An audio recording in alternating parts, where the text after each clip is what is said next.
जय श्री राम। नमः पार्वती पते। आप कुछ लेकर कथा में से जाएं ना जाएं, पर भरोसा लेकर जरूर जाना कि 3 महीने में बाबा वापिस झोली भर गए। और जिसके भीतर विश्वास होता है, भरोसा होता है, दृढ़ता होती है, फिर वो अपनी जिंदगी को सार्थक कर लेता है। 3 चीजें हैं। पहले नंबर पर है नसीब, दूसरे नंबर पर बदनसीब और तीसरे नंबर पर खुश नसीब।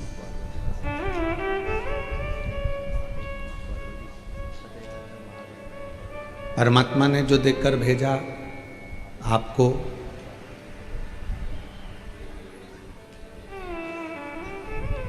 जो भी परमात्मा ने आपको दिया वो आपका नसीब है।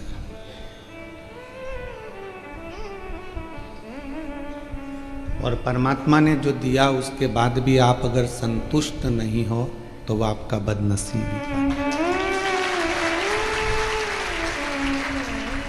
वो आपका बदनसीबी है कि परमात्मा ने जो दिया वो तो आपका नसीब है, पर जो मिला उससे भी हम खुश नहीं हैं तो ये आपकी बदनसीबी है।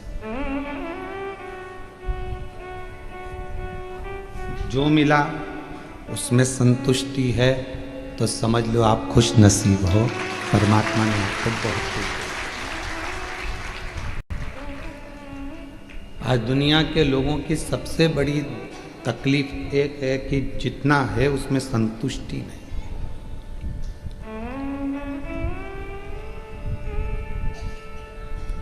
जो मिला उसमें संतुष्टि नहीं हो पाती, और उसमें संतुष्टि बहुत जरूरी है। शरीर अच्छा दिया उसने, इससे बढ़कर और क्या चाहिए। प्रथम सुख निरोगी काया। परिवार अच्छा दे दिया, पत्नी पति बच्चे कुटुंब माता पिता सब अच्छे मिल गए, ये उसकी कृपा है, नसीब है।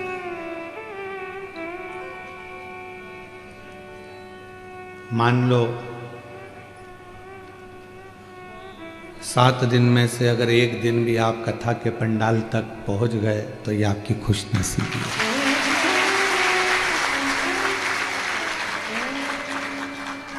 कहीं उसकी कृपा है, करुणा है, उसकी उदारता है।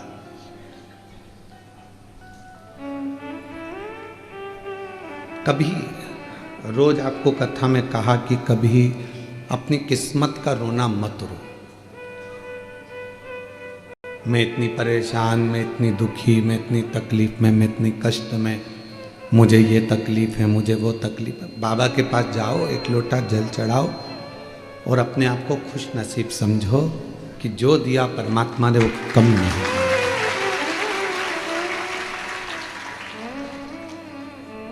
आप और हम यदि अपनी नसीब का ही रोना रोते रहेंगे तो हम आगे कभी नहीं बढ़ पाएंगे, उन्नति की सीढ़ी पर नहीं चढ़ पाएंगे। और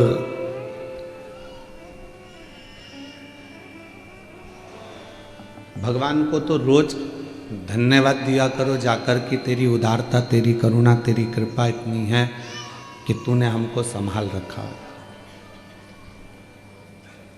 इस कलिकाल में, घोर कलियुग में कितने बड़े बड़े उपद्रव मच रहे हैं। कहीं दंगा हो रहा तो कहीं पर कुछ हो रहा तो कहीं लोग पर्वत धस रहे हैं, कहीं पानी भरा रहा है, कहीं बाढ़ आ रही है, कहीं बिजली गिर रही है, कहीं कुछ हो रहा है और लोग तकलीफ भोग रहे हैं। शिव की बड़ी कृपा है। और हमने पहले भी कथा में कहा था कि महाराष्ट्र वालों पर तो शंकर भगवान की बहुत ही ज्यादा कृपा है। पूरी दुनिया के सबसे ज्यादा ज्योतिर्लिंग अगर कहीं पर हैं तो वो महाराष्ट्र की पवित्र भूमि है।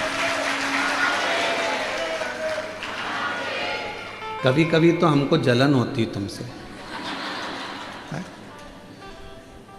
कि इतने सारे ज्योतिर्लिंग और महाराष्ट्र में, पवित्र भूमि है महाराष्ट्र की, और ये कोई पिछले जन्म के अच्छे कर्म, कोई पिछले जन्म के अच्छे मुझे बाबा तेरा साथ, जहाँ सारी दुनिया झुकती है मुझे वो आली दरबार मिला, कोई पिछले जन्म के अच्छे कर्म मुझे बाबा तेरा साथ मिला, कोई पिछले जन्म के अच्छे कर्म मुझे बाबा तेरा साथ मिला। कोई पूर्व का अच्छा क्रम होगा, कोई पूर्व का कोई हमने पुण्य करा होगा, भजन करा होगा, संकीर्तन करा होगा, और हमसे ज़्यादा आप लोगों ने करा होगा, इसलिए महाराष्ट्र की पवित्र भूमि पर आपका जन्म हो गया। यहाँ इसीलिए शायद इसी महाराष्ट्र की पवित्र भूमि पर जन्मी माँ अहिल्याबाई होलकर, जिन्होंने संपूर्ण विश्व के शिवालयों का निर्माण करवा दिया। ये पुण्यता है आपकी। कहा जाता है कि भगवान शंकर को यदि एक लोटा जल चढ़ा रहे हो, शिव जी के मंदिर जा रहे हो, शंकर मंदिर में सफाई कर रहे हो, आराधना कर रहे हो, साधना कर रहे हो, तो उसका पुण्य खाली नहीं जाता। शिव जी के मंदिर का यदि निर्माण कराया है, तुमने उसका मंदिर बनवाया है, 4 कालम अगर आपने शंकर के मंदिर के खड़े भी कर उस पर छत डाल दी है, तो समझ लेना कि आपको ना जाने कितनी मंजिल ऊपर चढ़ा देगा, वो कितना वैभव दे देगा, वो आप समझ लें।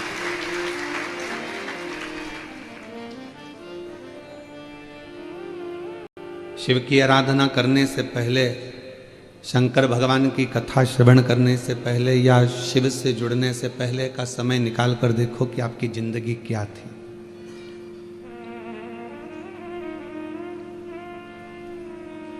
और आज शिव को मानने के बाद, भगवान शंकर का पूजन करने के बाद, शिव की आराधना करने के बाद आपकी जिंदगी क्या है।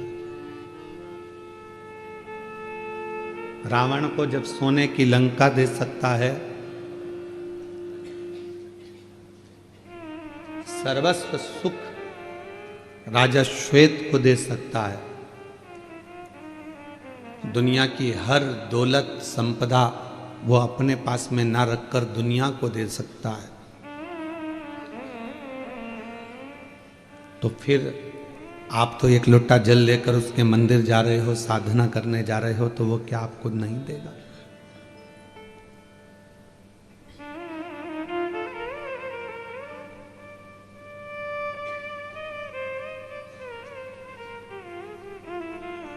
जिंदगी में बस अपने विचारों को, अपनी सोच को बड़ा बना।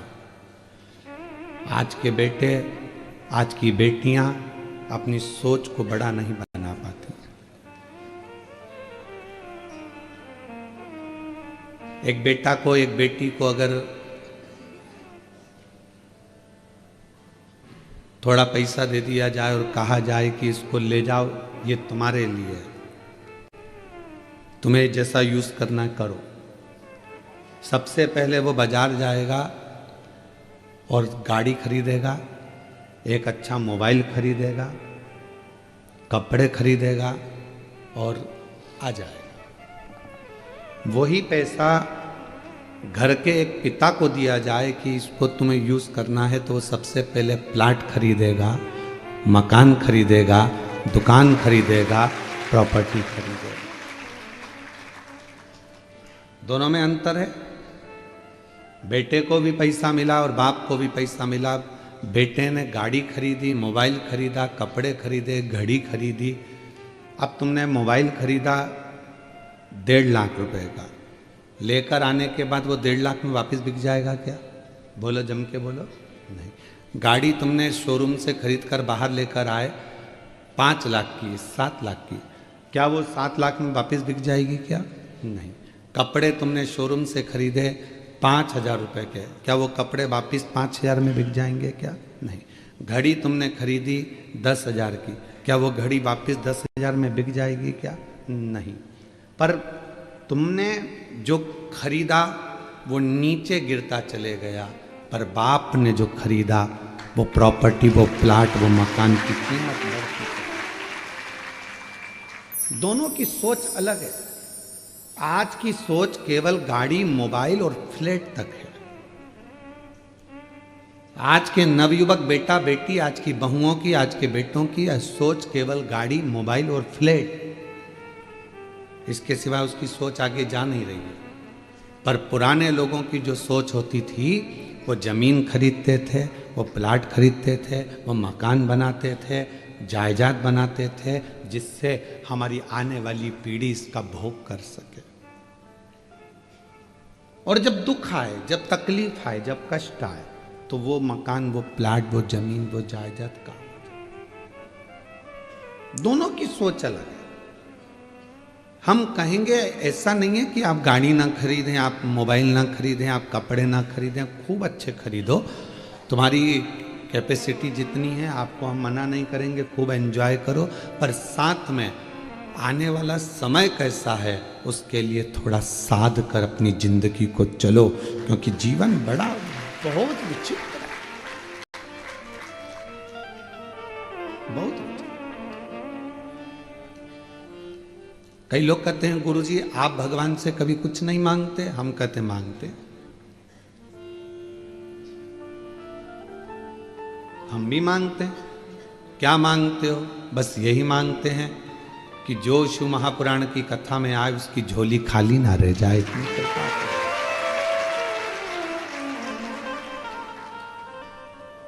एक नारी की गोद और एक पुरुष की जेब कभी खाली नहीं रहना चाहिए, बस इतनी उससे प्रार्थना रहती।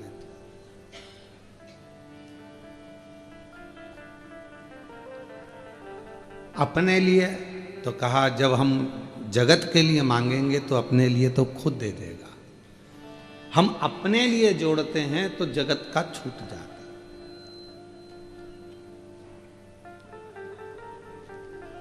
एक कथा हरियाणा में करने के लिए गए तो सुबह सुबह मॉर्निंग वॉक पर घूम रहे थे। घूमते घूमते हमने देखा एक व्यक्ति चैन पकड़ा कुत्ते की और कुत्ता को घुमा रहा था। उसने कहा महाराज जी हर हर महादेव। हमने कहा श्री शिवाय नमस्ते।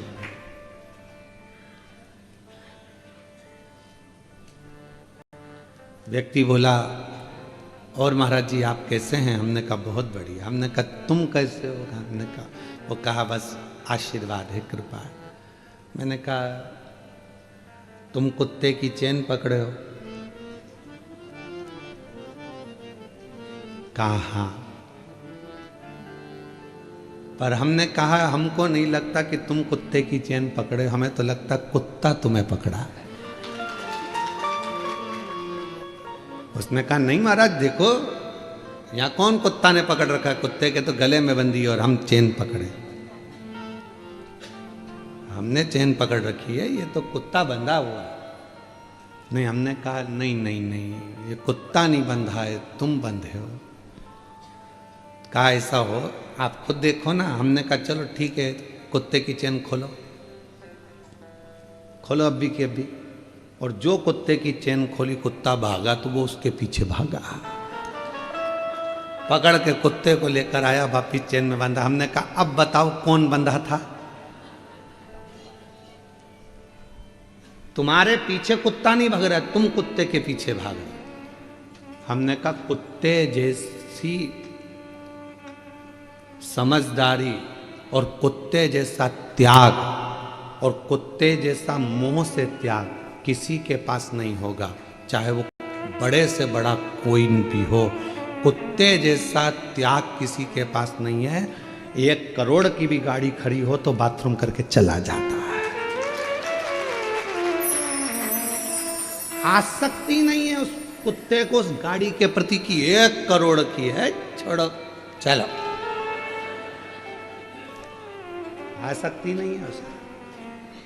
कुत्ते जैसी आसक्ति अर्थात कुत्ते जैसा त्याग तो कोई नहीं कर सकता, कोई। 1 करोड़ की गाड़ी भी देखता नहीं है, और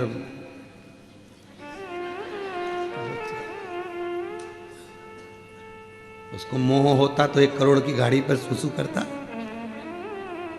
उसको मोह होता तो बंगला करोड़ों का उसके सामने छीछी करता। उसको ये सब चीजें त्याग दी उसने। इसीलिए शायद कुत्ता कोई भी मांगने वाला आता है तो उसके पीछे भौंकता है। क्यों? कुत्ता मांगने वाले के पीछे इसलिए भौंकता है कि मांगने वाले को समझाता है कि तू संसार से मांग रहा है, मांगना है तो उस परमात्मा से मांग ले, इसलिए भौंक। मांगने वाला मांगता है, कुत्ता उसके पीछे पड़ जाता, भौंक भौंक भौंक भौंक, आखिरी में उसको भगना पड़ता। समझा कितना? हम ये नहीं कहेंगे कि तुम गाड़ी ना खरीदिए, हम ये नहीं कहेंगे कि आप मोबाइल ना खरीदिए, हम ये भी नहीं कहेंगे कि कपड़ा नहीं खरीदिए। खूब खरीदो, अलमारी में जितनी जगह है तुम तो उतने खरीदो, कोई दिक्कत नहीं। पर अपने लिए, स्वयं के लिए बाद का भी सोच कर चलो थोड़ा सा। जब नोटबंदी हुई, नोट बंद हुए, जितना पैसा तो पुरुषों के पास नहीं निकला, उतनी घर की बुजुर्ग माताओं के पास निकला। चावल के डब्बे में, आटे के डब्बे में, दाल के डब्बे में, हर जगह से वो पैसा निकला। पति को भी आश्चर्य हुआ, क्यों तेरे पास इतना रखा था? पत्नी कहती है ये मेरे लिए नहीं था, जब कभी दुख की घड़ी आए तो यह पैसा सामने आकर खड़ा हो जाए और तुम्हारी तकलीफें मिट जाए।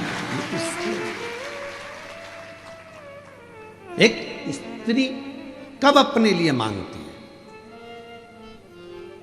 व्रत भी कर रही है तो पति के लिए कर रही है, उपवास कर रही है तो बच्चों के लिए कर रही है, अपने लिए कुछ नहीं। रोटी बना रही है, बनाने को तो 2 रोटी बनाकर अपने कमरे में ले जाके अकेली खा लेती, वो तो अकेली तो भूखी भी रह सकती है, जरा सा मुरमुरा खाएगी, भेल खाएगी, पेट भरा जाएगा। पर रोटी बना रही है, तकलीफ है, सिर दुख रहा है, शरीर में तकलीफ है, फिर भी वो रसोई घर में खड़ी होकर भोजन बना रही है कि मेरा पति, मेरे माता पिता, सास ससुर, मेरे बच्चे भूखे ना रह जाएं, उसके लिए कर रही है।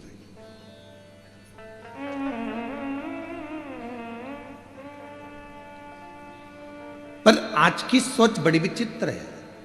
आज व्यक्ति वो सोच कर नहीं चल रहा। आज का व्यक्ति तो ये सोचता है कि बस मेरे को अभी की ज़िंदगी जी लेना है, बाद की ज़िंदगी पर ध्यान नहीं देना है, और फिर बाद में फिर वो दुख, वो तकलीफ, वो कष्ट व्यक्ति के सम्मुख में आकर खड़ा हो जाता। जियो, खूब जियो, सुखमय जीवन जियो, आनंदमय जियो, पर दूसरे के वैभव को देखकर अपने भीतर ईर्ष्या ना जागे, दूसरे के सुख को देखकर अपने भीतर ईर्ष्या प्रकट ना हो। किसी शिव मंदिर जाने वाला व्यक्ति का अगर मुख का दर्शन करो तो भगवान से प्रार्थना करना कि ऐसी कृपा मुझ पर भी करना कि मैं तेरे दरवाजे पर रोज आकर 1 लोटा जल चढ़ा सकूं। ये तेरी कृपा है। और आता है अभिमान, किसको नहीं आता? संसार सागर में जन्म लिया है तो थोड़ी अभिमतता, थोड़ा अहम व्यक्ति की जिंदगी में जरूर आएगा, इससे कोई नहीं छूटा। देवऋषि नारद स्वयं अभिमत्ता में फूल गए थे, वो तो संत थे, तो भी भगवान के सामने जाकर कह दिया कि मैंने कामदेव को जीत लिया, आपने कामदेव को नहीं जीता। नारद जी को कौन समझाए कि 1 उंगली हम जब किसी पर उठाते हैं तो ये 3 उंगली हमारी ओर जाती है कि तुम अपने अंदर झांक कर देखो। उस पर 1 उंगली उठी है, पर ये 3 उंगली तो अपनी ओर ही जा रही है ना, उसमें 1 गलती है, पर हम में तो 3 गलतियां हैं ना। इसलिए देवऋषि नारद ये समझ नहीं पा रहे थे कि मैं अभिमत्ता मेरे भीतर समाहित हो गई, मेरे भीतर अहंकार समाहित हो गए।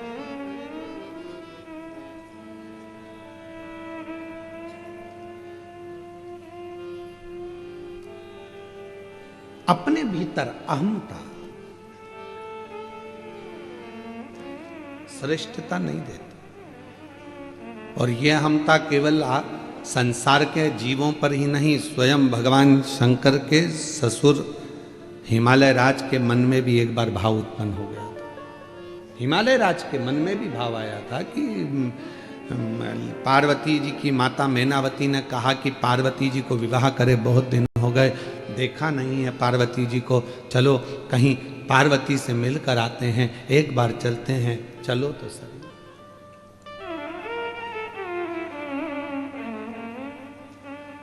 चलो मां पार्वती से मिलकर आते। और हिमालय राज जी ने मैनावती से पूछा कि तुम्हें पार्वती की क्यों याद आ रही है? तो लगता है कि मेरी पार्वती दुखी है, लगता है मेरी पार्वती को कोई तकलीफ है, मैनावती ने। तो हिमालय राज जी के मन में आया, हो सकता है कि दुख हो, क्योंकि अपना तो इतना वैभव था, हिमालय राज जी कहते हैं, पर मैनावती पार्वती जिन शिव जी के साथ बिहाई है वो तो कैलाश पर रहते हैं, उनके घर में तो कुछ होगा भी। मेरी जीजियों, मेरे जीजाओं, मेरी बेटियों बेटाओं, मेरी बुजुर्ग माता पिता, ध्यान रखना, बड़ा पेट्रोल पंप, बड़ी गाड़ी, बड़ा बंगला, बड़ी संपदा, बहुत दौलत देखकर बेटी का विवाह कभी मत करना। बेटी का विवाह करना लड़के के संस्कार कहते हैं, वो अपनी पत्नी का आदर करेगा कि नहीं करेगा, सम्मान करेगा कि नहीं करेगा, ये देखकर बेटी का विवाह करेगा। अगर बेटी का पति अच्छा है तो वो पेट्रोल पंप, गाड़ी, बंगला का तो ढेर लगा लेगा, और मालूम पड़े गाड़ी बंगला देखकर बेटी को ब्याह दिया, दोस्तों से फुर्सत नहीं मिल रही है, रात को 2-2 बजे आ रहा है, मदिरा का पान कर कर आ गया, बेटी उस पेट्रोल पंप को क्या खाएगी? बेटी उस जमीन जायदाद बंगले को क्या खाएगी जब पति का ही सुख नहीं? क्या करे उसका? उस बेटी का विवाह करने से पहले यह देखा जाए कि वो बेटी उस घर में सुखी रहेगी कि नहीं रहेगी।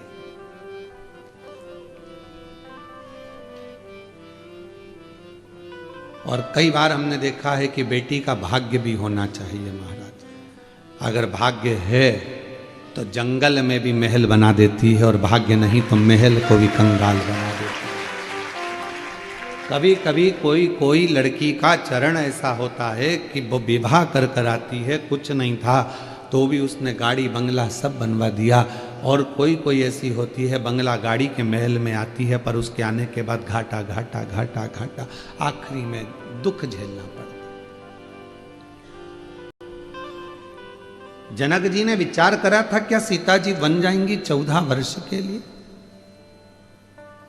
अवध के राजा हैं, अयोध्या के नरेश हैं, राघव जी, रघुनाथ जी, उनके पास में कितना वैभव है, मेरी बेटी राज्य करेगी, राज्य। जब स्वयंवर रचा तो भूपतियों को, सारे राजाओं को बुलाया गया था, किसी ऐसे व्यक्ति को नहीं बुलाया गया था जिसके पास में धन या वैभव नहीं था, सब भूपति आए थे। पर भूपति, भाग्य में जो लिखा हुआ है उसको कोई टाल नहीं सका है। इसलिए परमात्मा के दरवाजे पर चाहे बेटा हो, कुंवारी अवस्था में नवयुवक बेटों को, कुंवारी अवस्था में नवयुवक बेटियों को शिव जी के मंदिर में 1 लोटा जल रोज चढ़ाना चाहिए, जिससे आने वाली तुम्हारी जिंदगी अच्छी बने, तुम्हारा जीवन अच्छा हो। नवयुवक बेटे भी भगवान को जल चढ़ाएं, नवयुवक बेटियां भी भगवान को जल चढ़ाएं। एजुकेशन करें, पढ़ाई करें, अच्छा कॉलेज ज्वाइन करें, अच्छी कोचिंग करें, अच्छा माता पिता का नाम रोशन करें, और जब विवाह का समय आए तो अपने माँ बाप को कन्यादान का मौका भी दें। ये कृपा आपके ऊपर।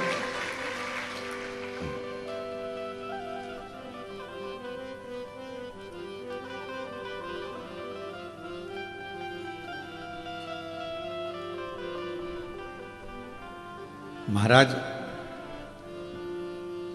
शिव कथा कर रही है, शिव महापुराण की कथा वर्णन कर रही है, शिव तत्व कह रहा है।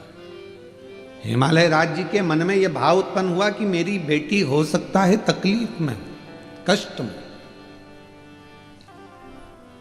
हिमालय राज्य के मन में आया कि मेरे पास में इतना वैभव है, मेरे पास में इतनी दौलत है, इतना धन है, मैं हिमालय राज हूं, और वो शंकर भगवान कैलाश पर रहते हैं, शिव है।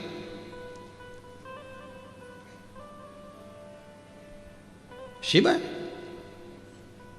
मन की पवित्रता रखिए। जितना बड़ा मन होगा उतना उतना जीवन का एक सुख हमारे साथ जुड़ता चले जाएगा। जीवन का सुख, मन की पवित्रता। यहां सोपान दत्तात्रेय नारखेड़े जी बैठे हुए हैं। मैं आपको हर हर महादेव कहूं। छत्रपति संभाजी नगर के हैं और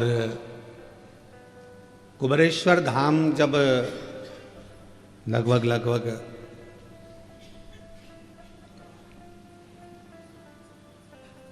18, 19, 20 साल पहले का प्रसंग होगा।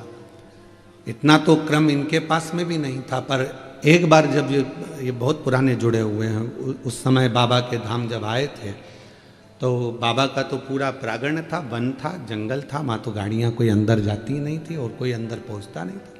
हाईवे से लोग निकल जाते थे, अंदर जाने के लिए लोगों को भय लगता था। एक बार बैठे हुए थे हम, खटिया डली हुई थी, तो नारखेड़े जी कहे, गुरुजी पूरा वीरान है, कोई जीव जंतु हिंसक पशु पक्षी कोई आ जाए, आप अकेले बैठे रहते हो यहाँ और नाम जपते रहते हो अकेले बैठे बैठे, तो कोई जीव आ गया, तुम्हारे नेत्र बंद रहते हैं, कोई खाक हुआ गया तो आप। तो हम इनसे बोले नारखेड़े जी से कि अच्छा है, शिव के हैं, शिव में समाहित। तो कहा नहीं नहीं नहीं, इसके चारों तरफ हम बाउंड्री बनवा देते हैं। उस समय इतना वैभव तो था नहीं इनके पास भी इतना, फिर भी बाबा की कृपा थी। सबसे पहली बाउंड्री ये तुम्हारे महाराष्ट्र के ही सोपान दत्तात्रेय नारखेड़े जी। मैं साधुवाद देता हूँ आपको, नारखेड़े जी बहुत साधु। ये शिव तत्व है। धन कम हो पर मन बड़ा होना चाहिए, और जब मन बड़ा होता है तो जीवन अपने आप सुखप्रद हो जाता है। जीवन सुखप्रद होता है। और जीवन का सबसे बड़ा सुख है आपके मन की बड़प्पन। बंगला बड़ा हो ना हो पर दिल बड़ा रखना, और जब दिल बड़ा होगा तो दुनिया के सारे दुख मिटते चले जाएंगे, कष्ट मिटते चले, तकलीफें मिटती चली। आप अपने मन को बड़ा रखिए, मन को बड़ा। और जब ये मन पूर्ण तरह से एक आनंद के साथ बड़ा होगा तो वो फिर क्या देगा ये उसके ऊपर निर्भर करता है। मैं इस गार्डन के मालिक को भी, इस गार्डन की मालकिन को भी, इस गार्डन के इस होटल का क्या नाम है, होटल का आदित्य लॉज के मालिक को मैं धन्यवाद दूंगा। लोग एक दिन के लिए कोई अपना कमरा नहीं देते, तुमने 7 दिन के लिए पूरा गार्डन फ्री दे दिया। ये पूरी होटल गार्डन मैं आमंत्रित करूंगा, आओ आप पधारो एक बार मेरी तरफ से। पूरा गार्डन होटल इन्होंने 7 दिन के लिए निःशुल्क दे दी। केवल मालूम पड़ा कि शिव पुराण की कथा हो रही है, 1 रुपया ना लेते हो। कहा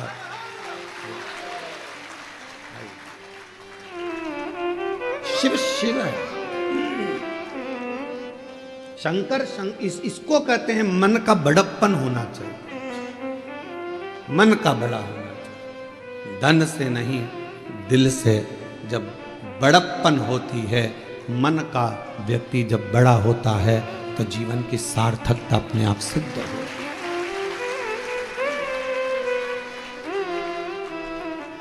बधाई आपको बहुत बहुत।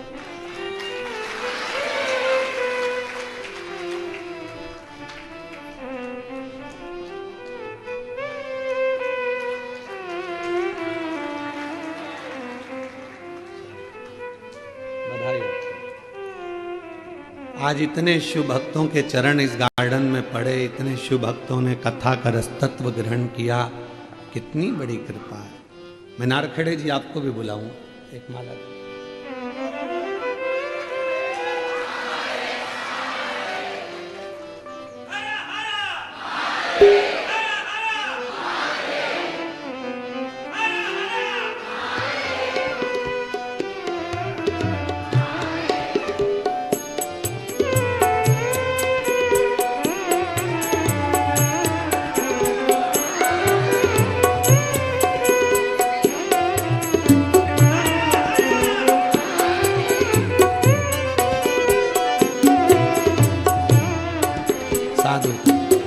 ये शिव तत्व है।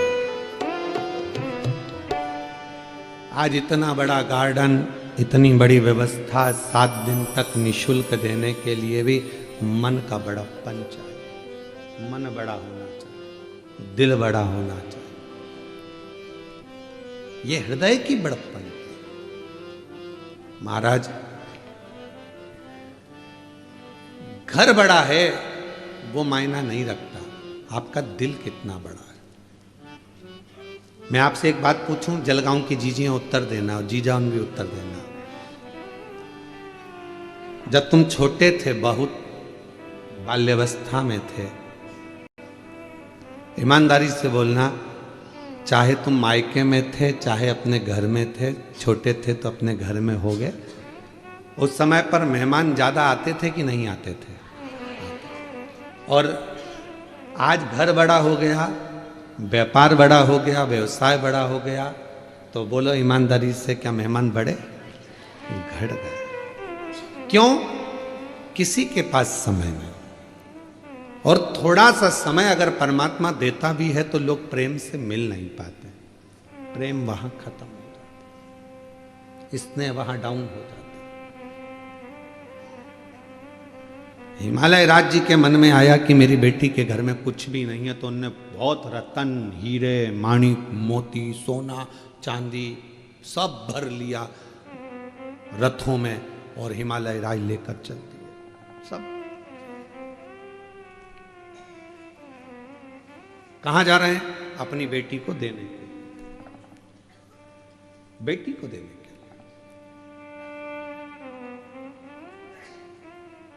चलते चलते काशी प्रदेश में पहुंच गए और काशी प्रदेश में पहुंचे तो वहां उन्होंने देखा कि इतना, ये कौन सा प्रदेश है, ये कौन सा जगह है, इतना इतना वैभव, जहां खंबे भी रत्नों से जड़े हुए हैं, माणिक, मोती, प्रकाश, हीरा, रतन सब भरा पड़ा हुआ है। ये कौन सा क्षेत्र, कौन सा?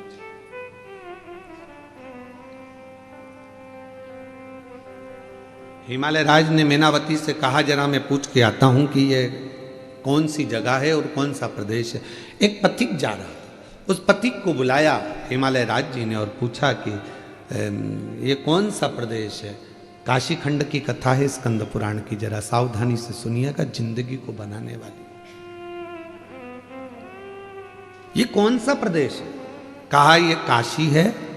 यहाँ के राजा दिवोदास हुआ करते थे और वो राजा ने अपने प्राणों को अब त्याग दिया, वो दिवोदास जी चले गए, तो ये काशी अब भगवान शिव को दे गए हैं, शंकर को। हाँ। शिव की काशी है। हाँ। यहाँ का राजा कौन है? तो कहा विश्वनाथ। यहाँ की रानी कौन है? तो कहा मां पार्वती। हिमालय राज की आंख में से आंसू बहने लगा। मैं अपने आप को करोड़पति समझ रहा था, धनपति समझ रहा था, वैभवपति समझ रहा था, सत्तापति समझ रहा था, पर मेरी भूल थी। आज मुझसे ज्यादा वैभव तो इस काशी में भरा पड़ा हुआ है, जहां शिव है,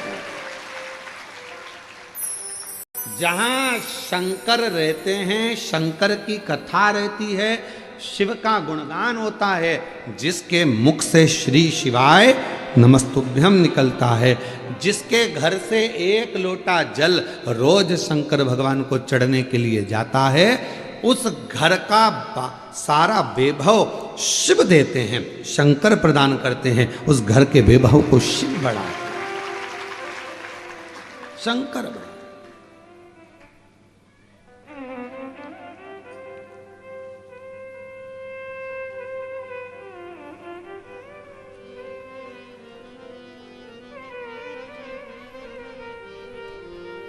घर का वैभव कौन बढ़ा रहा है? शिव।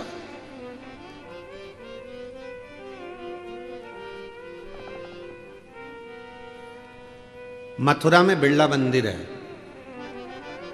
जहां पर बिरला ग्रुप का कोई कार्य है वहां पर बिरला मंदिर जरूर बना, और मंदिर का काम नित्य चलता रहता है। आपने देखा होगा, कहीं ना कहीं तो गए ही हो गया आप लोग, बिरला मंदिर का दर्शन किया होगा। सब जगह, गया में भी है, हर जगह पर बनाया हुआ है। किसी ने पूछा कि ये आप फैक्ट्रियां खोलते हो, फैक्ट्रियां लगाते हो, नौकरियां देते हो, वैभव लोगों को दान पुण्य सब करते हो, तो ये मंदिर का निर्माण क्यों करते हो? तो कहा किसी ने बिरला जी से, तो बिरला जी कहने लगे, जब मैं उसके लिए कुछ बनाता हूं तो वो भी मेरे लिए बहुत सारा वैभव बनाने की तैयारी कर रहे हैं।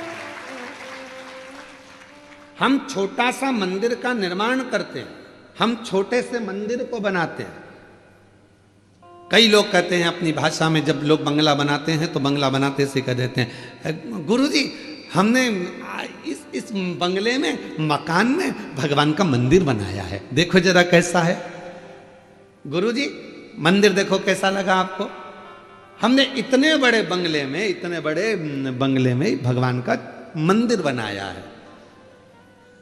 अब गुस्सा तो बहुत आता है हमको कि बताओ क्या कह रही है कि हमने इतने बड़े बंगले में भगवान का मंदिर बनाया है। कहना क्या चाहिए कि भगवान के मंदिर में अपना छोटा सा कमरा बनाया है। बोलना क्या चाहिए कि ये बंगला मेरा नहीं है, ये गाड़ी मेरी नहीं है। फिर वही वाली बात आ गई, मेरा बंगला।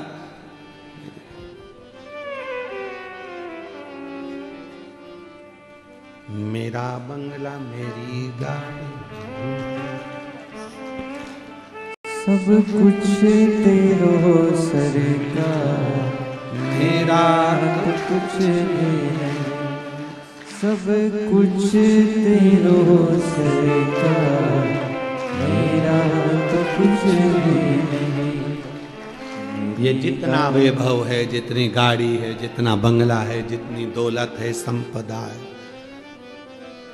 आपके घर में भी जो फ्रिज है, गाड़ी है, बंगला है, कौन का है? वो तुम्हारा खुद का है, तुम लेकर आए थे ऊपर से, कौन देकर गया? दादाजी का है तो दादाजी के पास कहाँ से आया था? उनसे पूछो। तो कहे परदादा का, परदादाजी के पास कहाँ से आया था? तो कहे उनके पिताजी ने दिया। तो पिता उनके पिताजी से पूछ किया, उनको किसने दिया था? बुलाए थे कहीं से? तेरा ही दिया मैंने खाया पिया, तेरा शुक्रिया, तेरा शुक्रिया, मुझे भोले बाबा ने बहुत दे दिया है। तेरा शुक्रिया, तेरा शुक्रिया। ये जायदाद दी है, औलाद दी है, मुसीबत में हर वक्त इमदाद दी है। तेरा ही दिया मैंने खाया पिया है, तेरा शुक्रिया, तेरा शुक्रिया। हमारा कुछ है ही नहीं। कितनी मेहनत कर रहे थे, कितना परिश्रम कर रहे थे, तब थोड़ा सा कमाते थे। वो तो जब से तुमने शंकर को पकड़ लिया, शंकर के लिए कुछ करा, तब से शंकर ने भी तुम्हारे लिए कुछ करना प्रारंभ कर दिया। अपना पूर्व का मत भूलो कि हम क्या थे, क्या हैं, और आज उसकी कृपा से हम कहाँ बैठे, क्या कर रहे, ये उसकी उदारता, उसकी करुणा। किसी की सामर्थ्यता नहीं है कि कोई भगवान शिव को कुछ दे सके। लंका का राजा रावण ने एक बार कह दिया था भगवान शंकर से, लंका के राजा रावण ने कहा भोलेनाथ आप मेरे साथ लंका चलिए। बाबा बैद्यनाथ की स्थापना इसी हुई। आप मेरे साथ में लंका चलिए। शिव जी ने कहा